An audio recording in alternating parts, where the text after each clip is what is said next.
राधे राधे। जय श्री कृष्ण। प्रिय श्रद्धालुओं, आप सभी का हार्दिक स्वागत है। आज हम एक ऐसे प्रश्न पर मनन करेंगे जो कभी न कभी लगभग हर व्यक्ति के मन में आता है। भगवान ने मेरे जीवन में यही जीवन साथी क्यों भेजा, क्यों नहीं कोई और?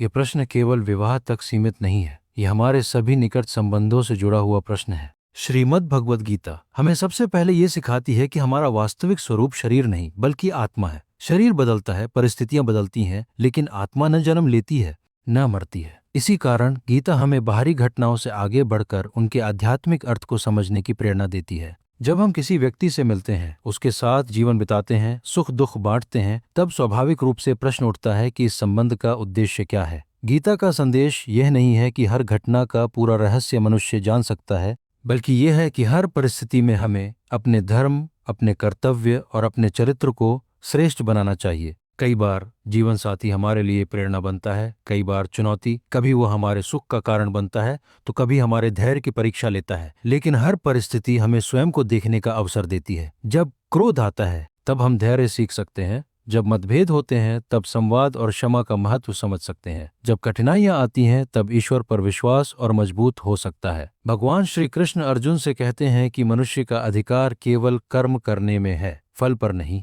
यही सिद्धांत रिश्तों पर भी लागू होता है। यदि हम केवल अपेक्षाएं लेकर संबंध निभाएंगे तो निराशा मिलेगी, लेकिन यदि सेवा, सम्मान, करुणा और कर्तव्य की भावना से संबंध निभाएंगे तो वही संबंध आध्यात्मिक साधना का मार्ग बन सकता है। इसका अर्थ यह नहीं कि हर कठिन संबंध को बिना विवेक के सहते रहना चाहिए। गीता विवेक, साहस और धर्म की भी शिक्षा देती है। जहाँ अन्याय हो वहाँ उचित निर्णय लेना भी आवश्यक है। इसलिए आध्यात्मिकता का अर्थ केवल सहन करना नहीं, बल्कि सत्य, करुणा और धर्म के साथ जीवन जीना है।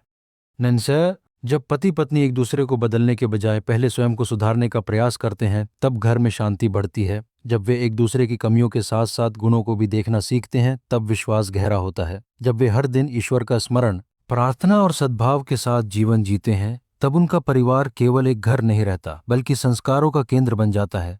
इसलिए यदि आज आपके जीवन में कोई संबंध आपको कुछ सिखा रहा है, धैर्य, क्षमा, विनम्रता, प्रेम या आत्म संयम, तो उसे केवल बोझ मत समझिए, उसे अपने आत्म विकास का अवसर भी मानिए। यही गीता का संदेश है कि हर परिस्थिति में हम अपने भीतर के प्रकाश को जागृत करें और अपने कर्मों को श्रेष्ठ बनाते हुए ईश्वर की ओर आगे बढ़ें।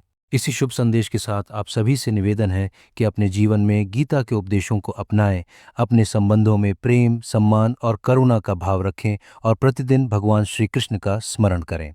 ऐसे ही श्रीमद् भगवद गीता के गहन रहस्यों, सनातन धर्म के दिव्य ज्ञान और प्रेरणादायक प्रवचनों के लिए हमारे डस्त्र गीता सार ऑफिशियल ट्वी चैनल से जुड़े रहें। राधे राधे। जय श्री कृष्ण। श्री कृष्णार्पणमस्तु।